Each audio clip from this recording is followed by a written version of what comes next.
Hello, beautiful people. It's Tay or Taylor, whatever you want to call me, and welcome back to my channel. And here's Mocha. She's on the side of us. What are y'all drinking on today?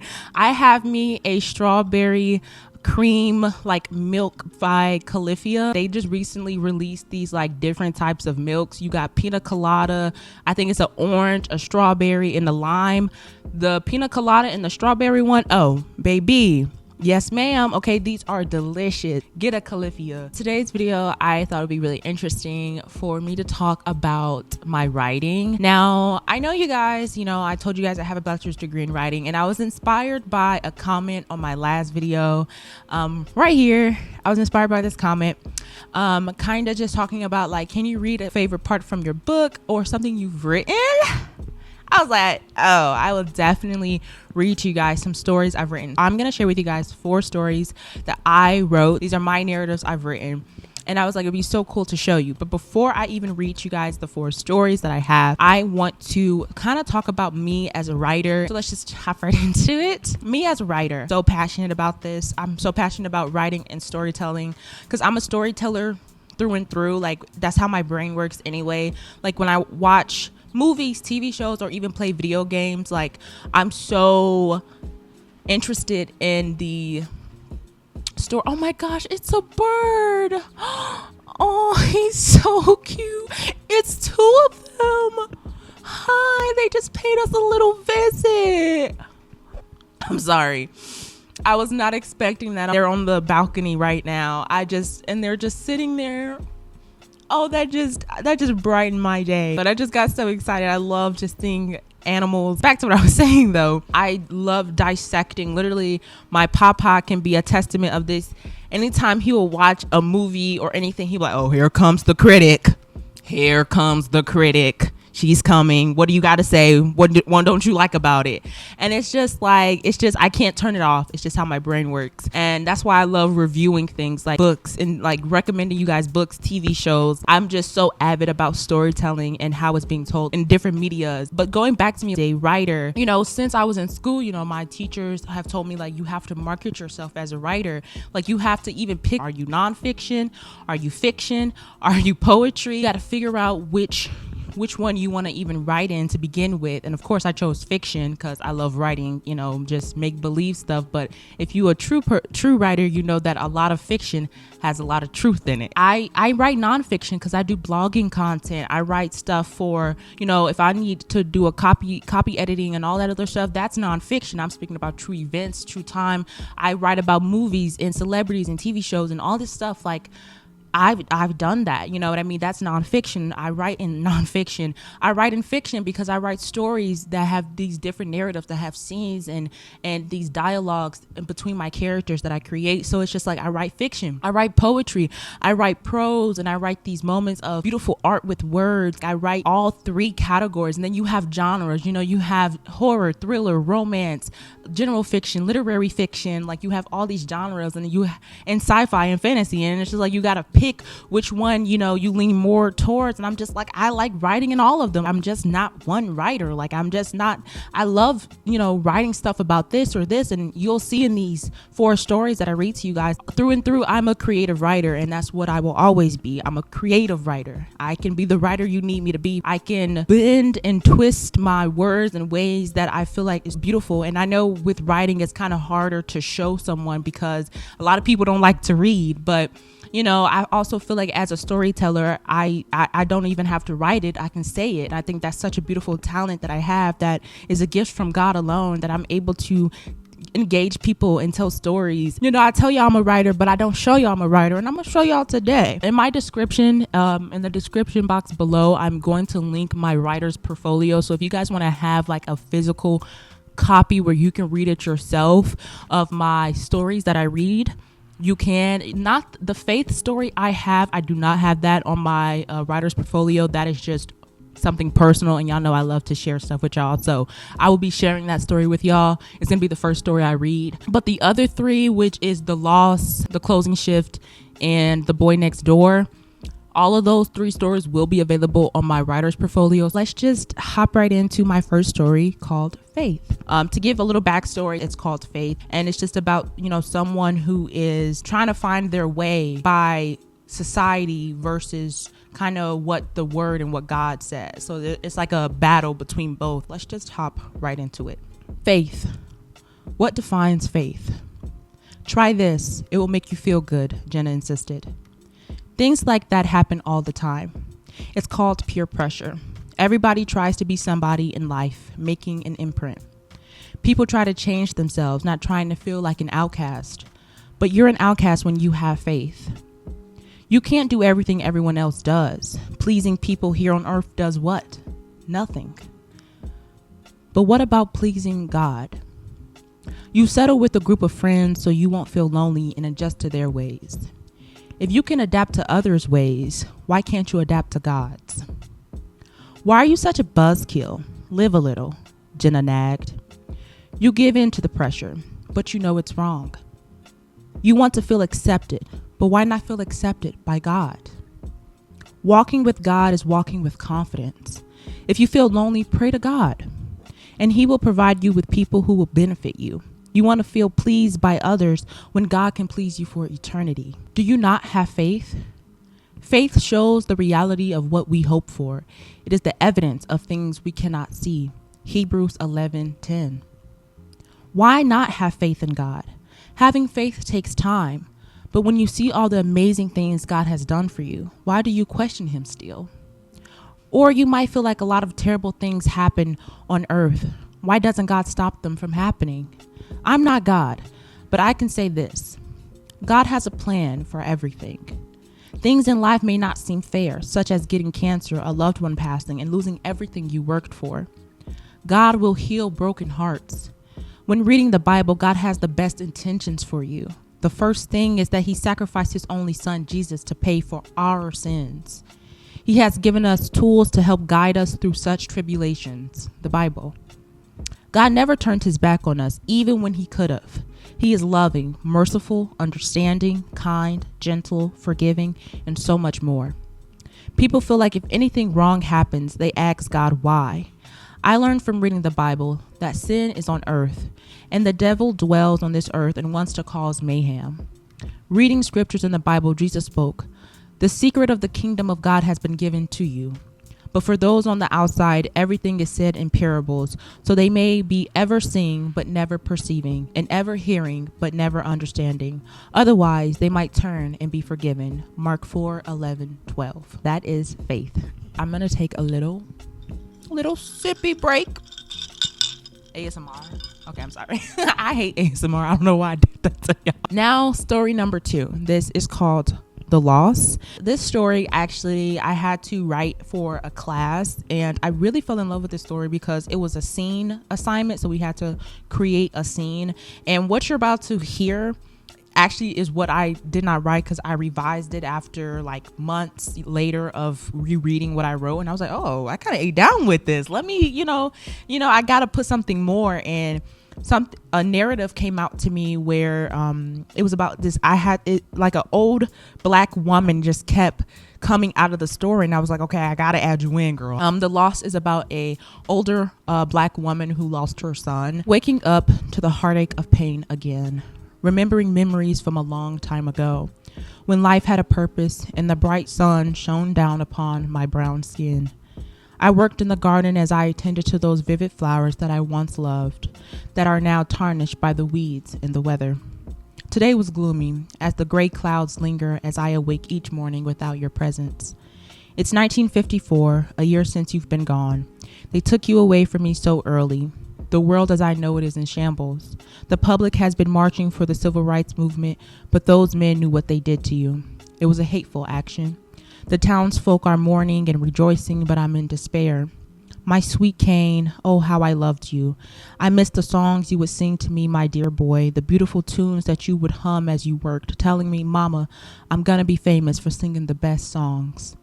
Everything feels numb. I get up every morning to get my cup of coffee, which usually brings me joy, as I would cook your favorite breakfast, sweet rice and scrambled eggs. I watch as the dark liquid fills the once white shiny cup, and even the cup gets filled with darkness. I guess it's down to the beholder as they choose to bring light back into it by adding cream or sugar. I laugh a little, thinking about a choice. I didn't have a choice, neither did you. That night I awoke to a bang on the door and obtained the most soul-shattering news for a mother. My head spun, my breathing stopped, and my body went numb. I never recovered. How could I? Grabbing my cup of coffee, I pass your room every day. I always expect to hear your voice, but when I put my ear against your door, all I hear is silence. That room that you once loved so much.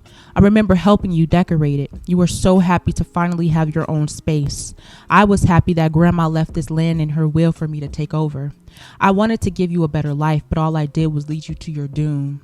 A tear dropped from my eyes as I rested my palm against your door. Too many memories came flashing back, and the emotion was overbearing. Not wanting to stay inside, I go to the porch. The wooden table was set with beautiful abstract carvings, as you called them. Looking ahead at the land I inherited from my mother, the townsfolk kids were out playing in the field, doing their daily chores. They were tasked to help me, the sad old black lady. The kids would milk the cows, feed the chickens, and collect their eggs. Miss Finley, may we enter the barn? Benedict from 3 houses down asked. The red cedar-built barn that was made years back. I named it Tim the Red, and the tire swing hanging on the big tree. When business was booming, it was the liveliest part of coming to the land. The barn holds a special reminder that love was once here. Sorry, but you may not. Benedict ran back to the rest of the kids who held hope in their faces, probably wanting to create memories in Tim the Red, but their hopeful faces turned down. Looking at their expression was like a reflection. Needing a distraction, I turned on the old radio on the windowsill. The loud, rustic voice spoke. It's another day of people out marching for justice and equality for African Americans, after many crimes against them. Some are at our station now as they hold up signs spreading the word of the black lives that have been lost. What's next for this country? On brighter news, the mayor and his wife are with child and expecting a baby girl. I immediately shut off the radio. Tears were rimming my eyes. They celebrated the birth of a new life while I reminisced on one that was. Cain, my boy, life is hard without you in it. A mother shouldn't be grieving her son. You had so much life to live. I gazed at Tim the Red. It hadn't been touched since I got the news. Nature took its course, filling the area with weeds and dead plants. The wood that was once bright red is now brown. The animals that reside there are taken care of by the townsfolk. I don't bother going down there anymore. The memories are too deep. When Tim the Red was at its prime, it held so much love. My duty was to take care of everything, but then you told me, Mama, I'm becoming a young man and you're getting older. Let me take on the responsibility. I'll help take care of Tim and the animals. I remember you would come home smelling like manure and fresh wood that was chopped. I would play around and say, give me some grandchildren and they could help around here too. When I look at Tim the Red in my home, it's a constant reminder that you're not there. The life has been sucked out of it. It's cold and dark. It's a replica of how I feel. I know the townsfolk see it too. I'm old, brittle, and numb. I feel lifeless. The pitiful looks the townsfolk give me made me feel like I'm living in a nightmare. My life was torn away when they told me that you were inside that building when that bomb went off. The townsfolk said they saw body parts mixed with debris. For the sake of my heart, I hope that your body was still intact. I still cry to this day because I never got to bury you when the building crumbled. I've been coping, but nothing has changed. I'm lost without you. And that is the loss. Enjoyed the loss. That's one of my favorite stories, even though it's very sad. It's such a beautiful story. And now we're on to the next one. The next story that I have is called The Closing Shift, and it's about a girl who works the closing shift at Chuck E. Cheese. So let's just hop right into the closing shift. The closing shift at Chuck E. Cheese was an unforgettable experience. The doors closed at 8 p.m., alerting that last bunch of stragglers to scurry into their cars. It was a September night, meaning that it was already dark outside. The lights shone in the building from the games, the overhead lights in the grand room center stage illuminating Chucky and his band members. My task for the night was to clean the grand room and turn off the animatronics. My other coworkers, Nia, Kayla, and Duke, were talking behind me. I'm going to put the cash in the safe in the back room and clean the bathrooms, Duke announced. I'll turn off the games and the ticket munchers, Nia stated. Kayla turned to me. I can help you clean the grand room after I clean the main room. Okay, sure, I said as we departed. The stench of sweaty socks and leftover pizza lingered as I treaded towards the grand room.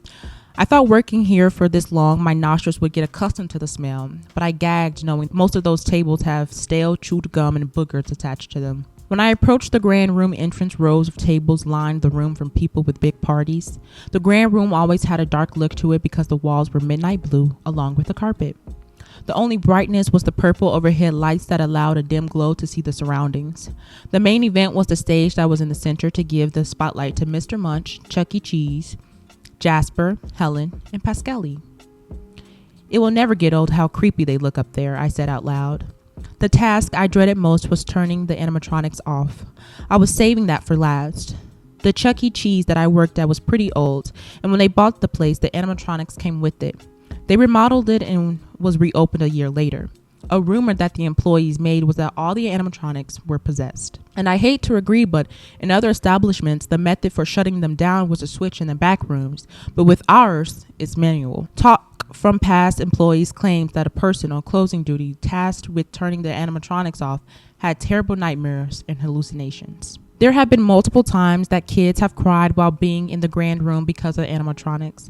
They're nightmare fuel. Their bodies are made of metal and wires and topped off with fur and clothing. That reminds me of the day that Helen malfunctioned. She kept swinging her head repeatedly, which freaked out the kids, and the parents begged us to fix it. The only thing we could do was shut her down while the rest of the members continued to play. I got the trash bag to throw away the plates, cups, and leftover cake. Whatever didn't make it to the trash, I swept it up, then wiped down the tables.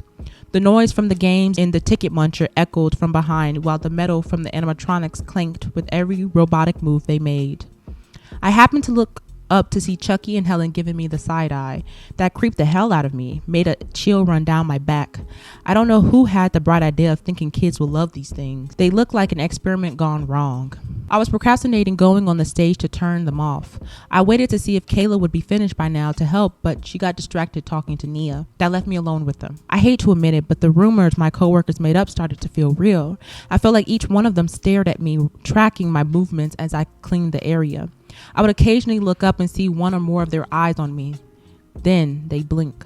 Chucky, with his yellow letter C shirt that was purple and green, cargo shorts, and the most terrifying thing on him was those lifeless green eyes. Helen, with her feathered pigtails and her glossy fuchsia dress. Mr. Munch, the monster with purple fur and yellow eyebrows on the keyboard. Jasper, the dog, with his cowboy hat, black and white spotted shirt, and the blue jeans on the banjo. Lastly, Pascali, the pizzeria man who has the bushiest mustache that was always crooked, with his plaid shirt and apron on the drums. From the corner of my eye, I swear there was movement from the entrance of the grand room. It's used to bring out the mascot Chucky for people having big parties. Thoughts ran through my mind, letting the environment and my coworkers' dumb rumors fogged my brain. I don't believe in things like that. I was there to do my job and get paid. I threw down the towel I used to clean the table and jumped on stage when my entire body froze. All of their eyes turned towards me as I stood on stage. I realized how small I was compared to them. My 5'6" to their 6 feet. Yes, they are tall, but they're bulky too, which with the fur and clothes attached to them. I hated that I had to manually turn them off. I don't understand remodeling the building but not updating the wiring for the animatronics. Choosing Jasper, the banjo player, to turn off first because he's not scary to me. I went behind him and opened his Velcro shirt, revealing his panel on his back. The instructions for shutting them down were to press their switch for a few seconds. Shutting down Jasper was a breeze, but doing the rest of the crew made me feel uneasy. I did the same task with Pascali and Mr. Munch. Helen freaked me out the most. I hated when her feathered pigtails would swing when she turned her head, accompanied by those sharp blue eyes that stared into your soul. When turning her off, I felt threatened as her figure towered over me. After 10 seconds, she was still moving. Laughing at myself, thinking I miscounted how long I held down the button, I redid it. Again, she still moved. I looked over at the rest of them to see their heads down and eyes shut. I looked towards Chucky, his gray furred head turned towards me. Pausing my movements, I looked at Chucky, and with a crazy thought, I decided to speak to them like they actually had souls to ease the fear within me. I'm not trying to harm any of you. I need to turn you guys off so I can go home and you guys can be ready for tomorrow's crowd. I felt dumb saying that, but it needed to be said to reassure me that I was going to be okay. Helen finally switched off after another try. Now I had to deal with Chucky. I went to his mechanical panel and held down the switch. He was moving like Helen was, and I was annoyed and scared. From straight ahead, there was movement from the tables that caught my attention. There it was. The Chucky mascot stood at the far end of the table. I thought I was seeing things. The mind and eyes do play tricks when you're scared. This is not happening right now, I whispered to myself. I finally turned off Chucky, but I felt like I was hallucinating him standing off stage. I took a deep breath and moved slowly toward the edge of the stage while mascot Chucky followed my movements. I jumped down from the stage and mascot Chucky ran towards me. I screamed at the top of my lungs, running for my life, and didn't look back until Kayla caught me at the entrance of the grand room. "OMG, that was priceless," she cackled. I looked around confused because I thought my life was over. Nia came into the light and she laughed too, walking towards mascot Chucky and pulling off the head to reveal Duke. "That was perfect. I wish we recorded it," Duke added. "I hate every single one of you," I snapped. "Why in the hell would you do that?" Nia explained. "Why not? It was too good not to. Kayla finished cleaning, and when she was about to help you, she noticed how scared you were to go on stage and decided to prank you." Duke teased. I had to go along with it. I rolled my eyes. "No, you didn't," I retorted. "Don't get mad. We were only having fun," Kayla assured. "Yeah, you're having fun, not me," I emphasized. They continued to laugh at me while we clocked out for the night. I silently fumed at being pranked and scared at the same time. I knew it was heartless fun, but I hated that night and quit the next day. That's it. So that is the closing shift. Again, a little spooky, little, jump. The last story that I have is called The Boy Next Door. The backstory on The Boy Next Door is, I don't know if I mentioned this in my relationships video. It's up on the channel if you want to go watch it. But I talked about me having a crush on the boy next door to me. It is inspired by that situation. It's very coming of age. That's kind of what this story is. And it's about a girl who has a crush on the boy next door. So let's just hop right into reading. I liked him. I've always had. My heart would pound against my chest when he would ring my house doorbell and ask the simple question, "Can you come outside?" The butterflies erupted. I smiled. "Yeah, let me go ask." I ran to any adult in the house to get permission to go outside. When they allowed me, I rushed to my room and quickly put on a jacket and shoes, but I stopped by the bathroom to check my appearance. Observing my reflection, a big smile was on my face. I was going to be hanging out with my crush. I wanted to look extra special, so I opened the sink drawer, applied my mom's mascara, coated a little onto my eyelashes, and applied lip gloss to make my lips shiny. I removed the hairbrush and redid my ponytail to look renewed from hours of lying about in bed. Once I finished, I looked at myself, mouthing beautiful. I ran back downstairs to the garage and grabbed my bike. As the garage opened, he stood there holding onto his handlebars. I saw his eyes observe me as I approached him. "Are we going to the park?" I asked. "Yeah," with one last look. "You look different," he states. I roll my eyes. Of course he would say I look different and not pretty. We get on our bikes and we rode to our neighborhood park. While riding, it was silent. That's another reason why I liked him. When it was silent between us, it wasn't awkward. It was comfortable. He made me feel safe. I smiled just thinking about that. Moments like this, when it was just me and him, made me the happiest. And in a way, it was bringing us closer. Maybe I'll ask him out or he'll ask me. I never found the trope of the boy next door to be appealing, but with him, I don't mind that trope so much. When we got to the park, my world stopped.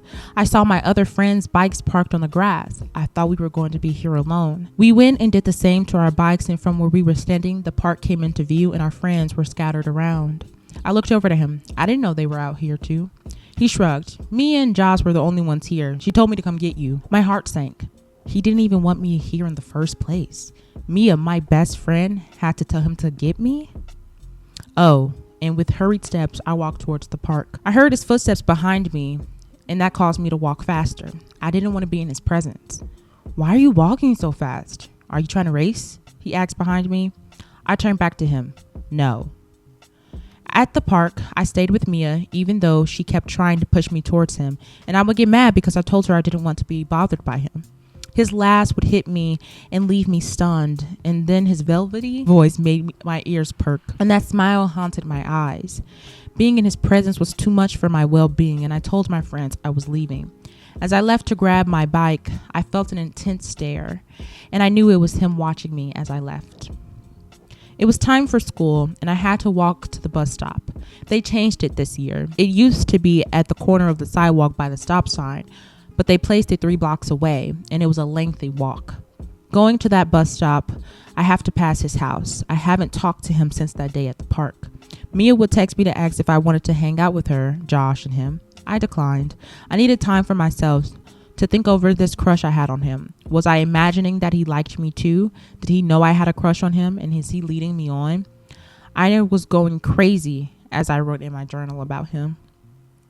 Too caught up in my head, I didn't realize the other presence that was walking alongside me.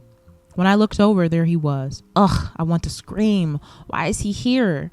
Raising my eyebrow and question, when did you get here?